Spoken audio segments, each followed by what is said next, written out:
Greetings YouTube and welcome to my latest weapons build.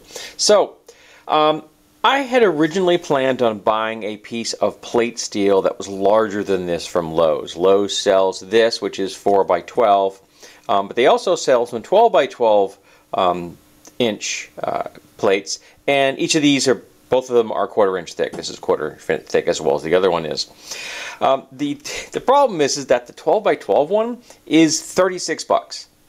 And I just could not justify a $36 expenditure for that plate. Even though I would be able to get 2 builds out of it because I had planned on cutting it diagonally to make 2 right triangles, then had ideas for both of them. And I still have ideas for both of them. I just, at this moment in time, don't want to dump 36 bucks on that plate.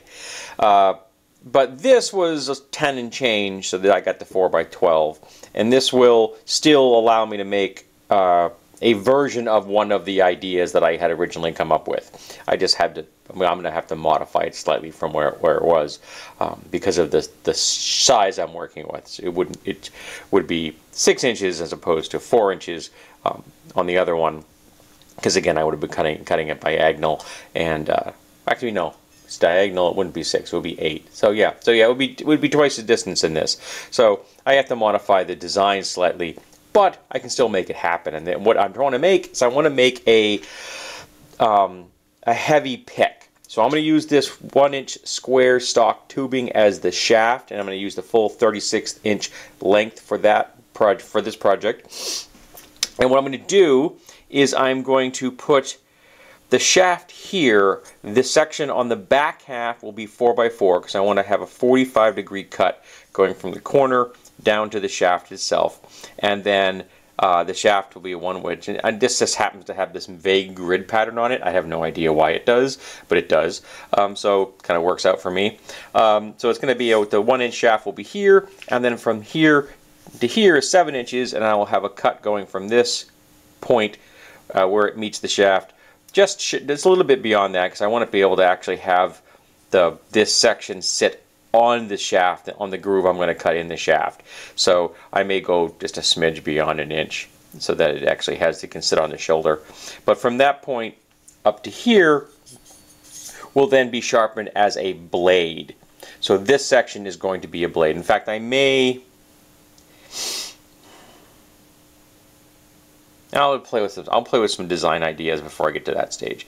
And I want to do to attach it is I'm going to do the method I've used in the past, where I cut a single hole and I cut a groove in that, and then that becomes what I use to clamp, and then I will drill 2 holes which will pass through the shaft and pass through the plate and hold it in place.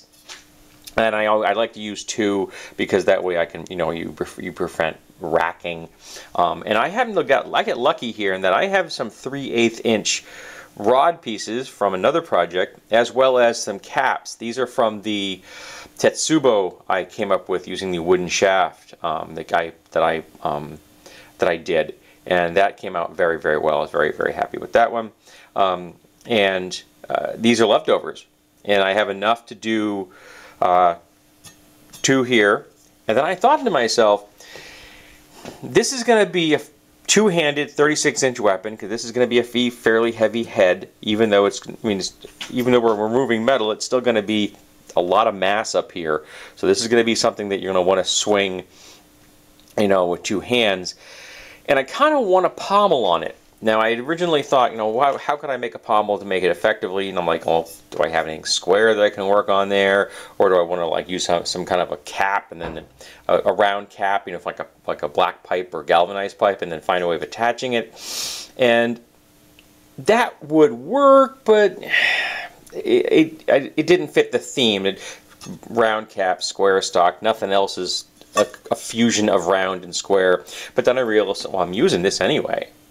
So why don't I put 2 of these down here? So I put 1 going this way, probably in the last one will go in line with the blade, and then 1 going this way, and those will be the same as the fasteners that'll be holding the head in place, so that you got that visual continuity, and they will keep your hand from sliding off the end, and without hurting you. because you'll be sliding it down and your hand will hit these cap nuts. These are acorn nuts. They're not going to harm you, but you'll know that you are now at the end of the shaft. So, you know, don't slide your hand off any further down, because you will no longer be holding it two-handed. So, yes, I like that idea. So, I'm reusing things that I already had, reusing things that are already pre-cut, though I think I may have to cut those down a little bit more, because I think the wooden shaft they originally cut for was a little wider. But it's always easier to cut things down. You can't stretch them. So the first thing I'm going to do is lay out the holes on this and do all the drilling on this thing. And when I'm done with that, it will then come time to do this the groove so that I can pinch this. So I'm going to need 2 holes for the head. The one is a little higher up for that, and then rotate it 90 degrees and have the one closer to the end, and the single hole for the depth of the slot. So that should all work out nicely, we hope. Alrighty, so now it's time for some layout on this shaft. So all the holes have been done. These are the holes that are going to be used for the butt caps. And these are the 2 holes which will be used for the clamp and holding the blade in place. So I've got a 1" and 3", which is a 4" blade. Will give me a whole 1" in each side. However, when I put this one in, man, I don't know how the hell I did it, but I was completely off. I guess it wouldn't be one of my projects if I didn't screw something up. So those are the slot. These are the lines that I'm going to be using for my cut. So I'm going to come in here with a angle grinder on the cutoff wheel, and I'm going to come in on the inside of those lines, and that way I can just come all the way down. I know that this is my stop because I've actually measured it out so that this center, well, seeing as I got the hole completely wrong, I'm probably off on that one too, but the old goal was to just square up that bottom, so that point right there would be actually 4 inches. I don't know yet, but I'm going to come down with that concept in mind, at least, with my cutoff blade, and come to that distance right there. And then I can, if I need to nibble at it to make it a little bit wider, I can. I want to have as snug a fit as possible, both to get the best grip, and also because if I make it too narrow, it pinches the top more, so it looks a little funky. So I want to have it as straight as I can. So those are the 2 lines I have to follow. So now I actually have to get some safety gear on, because when I just drilled the holes, I didn't actually put any safety gear on. I probably should have, but I didn't. I just didn't feel like it, because these were low impact processes. It was nice drilling my holes nice and slow and careful, except of course for that one, which I for some reason ended up putting in the completely wrong spot. Yeah, like I've always said, live and learn. Well, I got lucky. I was able to cut that, so now it's almost exactly in the middle. It's not quite. Obviously, I'm no longer, the hole is no longer really doing what it was supposed to do. That's okay. But a brand new grinding wheel, like I just picked up. This is this thing? This may be the House brand from Warrior? That may be the House brand from Harbor Freight, I'm not sure. But it's exactly a 1/4 inch thick. So I was just able to kind of slide it right down that groove and open that right up, and then make a little shoulder. So that shoulder is now the depth where I want. The other side, because again the hole wasn't perfect, is a little bit further in, but I'll use that as my rest spot for the laying out of the holes in the plate. So that will make my life a lot easier. So I'm going to now, the shaft is now finished. I'm done. This is completed. So now it's going to be laying out the lines for my cutoff here, and before I cut off anything, I'm going to lay out the holes for the through holes for the plate, because that'll be a lot easier to do when the plate isn't a complete shape. And I will use these 2 holes to lay those out, because I'm not going to take any measurements. I'll clamp it together, I'll mark it, Now use those marks to make sure that the holes end up exactly where they need to be. Because again, I found through trial and error and a lot of hard-fought knowledge, it's much easier to get one thing matched to another than to do all your layout and then hope things will line up because your measurements were good. Your measurements are never going to be as good as matching one thing to the next, at least in my personal experience. Okay, so now to lay out the holes on that plate and get some holes drilled. I'm probably going to use my broaching bits on that because this 1/4 inch plate is probably easiest to handle that way. When it comes to this mild steel and my broaching bits, these things cut like butter. I mean, these are beautifully round, square to the plate, just beautiful holes. And there's no deburring on this, and the shafts fit in perfect, or they will fit in perfect. Absolutely wonderful. I love my broaching bits. I just have learned the hard way not to use them on hardened steel because they really weren't meant for hardened steel, that I have to use specially designed bits for that purpose. And at the moment I only have one really designed for cutting through hardened steel, and that's a 1/4 inch bit. So I'm going to have to get myself some others if I want to do hardened steel in the future. But at the moment I'm working with mild steel, and these do just a beautiful job in a drill press. I don't think these would really work well in a drill, but in a drill press they are just so sweet. Yeah, I love these things. Okay, so now that I've got the hole set up, and that I put that line in there so I could get the distance, now I need to mark down the line from here. I need to mark down 1 inch on the other, another line here for the other side of the shaft, and then I can draw the second line, and then I'll have how I want to check and see if this is how I want it cut. So I may actually, I don't know, we're going to play with this. I may want to play with the proportions on this side a little bit more. This side I know I want a 45-degree angle because I want this to be a blunter point. It's just going to have, it's not going to have an edge. It's just going to come to a point, and this is definitely going to be for penetrating hardened armor, plastics, metal, things like that. Whereas this is going to be come to a much sharper, much shallower taper, going to have an actual edge on it. I haven't decided if it will be double-sided or chisel-sided, and that will be for penetrating softer types of armor, such as unarmored folks or like leather and cloth and things like that. All right, so put that second line in there so I can have a representation of where that other side of the shaft will be, and then start playing with how I think I want this to look. So I've decided to try something different. I am going to drill a big ass hole right there with this 65mm bit, and it's going to be far enough in that I can get the 1/4 inch drill bit that is at the heart of that into solid metal.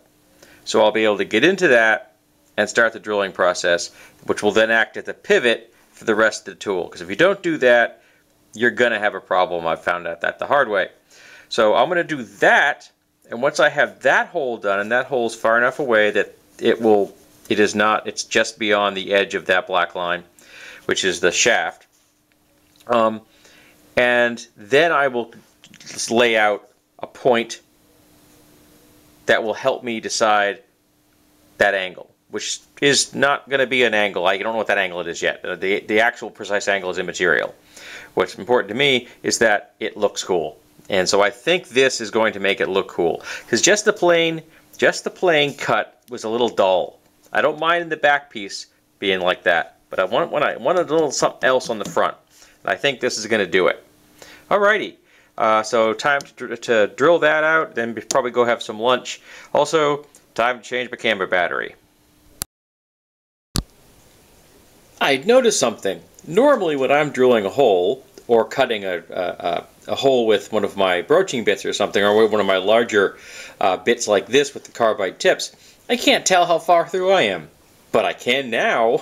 I can tell exactly how far I've gotten through this piece. So that's pretty darn cool. I mean, yeah, I know it's a machining geek kind of thing, but that's kind of cool.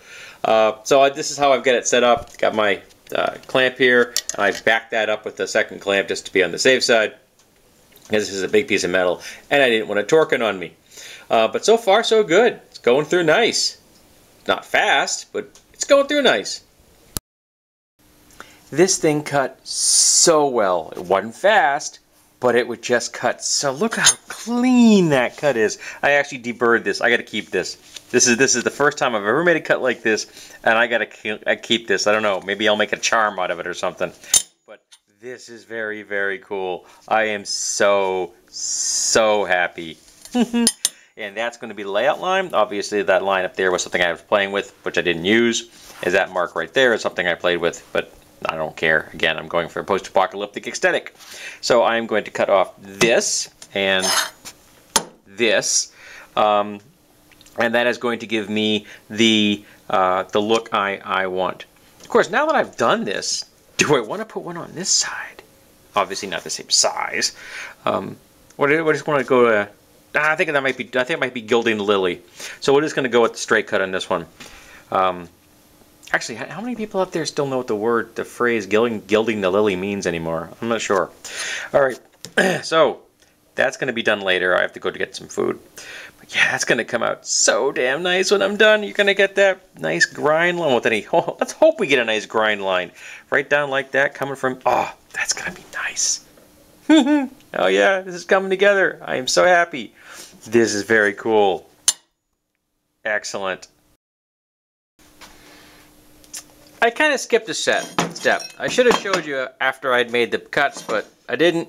But there are the cuts, and I have roughed in the angles and everything with my grinding wheel, and now I'm going to do the fine tuning on this right here. I'm going to spin this and bring my part in here and create the edge that I want. And if this flap is just getting a little on the old side, so if it doesn't work the way I want, I've got another one. I just picked another one up. But I thought I'd see if I can get any more life out of this one first. And then I'm going to tune this up so that I get the edge I want on here and the kind of more blunt point on this one. I'm not even going to take that one all the way to an edge probably. There will always be a flat. And that's okay because I'm trying to get this to be a sturdier point than this. This is going to be more delicate than this one is. This is the one you use when you're going against a more heavily armed person, and this one when you go against someone that's not so heavily armed. Also, it will give you the opportunity to make a hook attack and maybe locking up on an opponent's shield or weapon so one of your allies can get in there and do some harm. So, put my glove on my other hand and start working on getting this cleaned up. Oh, by the way, I've been currently wearing the GRX Palm Wick Technologies. This is supposed to be a cut-resistant glove. They're pretty durable. The problem is to really test if they're truly cut-resistant, I would have to make a destructive test on them. And I don't want to. I don't like destroying things for the purposes of doing a test. That's not what I do. But so far, they have been very good at keeping my hands from getting, lacerated or metal splinters and such in them. But I do take off my right one when using the camera. This makes my using the camera a whole lot easier. But yeah, so far they've been pretty good. I've been liking them. But again, I'm not going to do a destructive test to see just how durable and how cut resistant they are. They're cut resistant enough at the moment that I continue to wear them. There is the completed head. This end comes out to a kind of a not a good penetrating point, but no edge. And this one has a pretty decent edge on it, seeing as I'm using, an angle grinder. Didn't come out too bad. Again, this is soft steel. I've not hardened it. I don't really have the equipment to harden it, and even if I did, it's not great steel. It's not going to take a great edge. I mean, admittedly, it would be better than its current condition. But no, now the final stage for this is assembly, and we are done. So I have to make sure that I get these rods the right length, and I don't know if they are at the minute, so that may entail a little bit of cutting down. We'll see. Because I want to get them just short enough that they'll put pressure, but not too short, because I want to be able to make sure that the cap nuts have enough threads to really get a good grip. So fine tuning on these, assemble it, and this project is complete. And there we have the completed war pick. That's what I'm going to be calling this thing. The Wasteland war pick. I don't really think it's an axe. Maybe it's an axe, I don't know. But it's nasty looking. And I really like it. There's the quote-unquote pommel, at least hand stop at the bottom, which I kind of like the way that looks because it meshes well with the cap nuts I've got up here. And it's got a nice balance. I like the overall proportions I've got here. And I do still have the two wedges, little corner triangles I took off, and I might find a use for those in the future too. Who knows? They might end up as a back point on something. But yeah, I like the way this came out. So now it's time for me to take this outside and take some photos, both for this video and for my Instagram and my DeviantArt page. So if you don't follow me on DeviantArt on Instagram, please do, because the DeviantArt is where I store the permanent stills for my weapon builds, and Instagram is where I post interesting things, and of course cute cat pictures, and everybody loves a cute cat picture. So thank you for being here for this weapons build, and I hope that you will be here for the next one.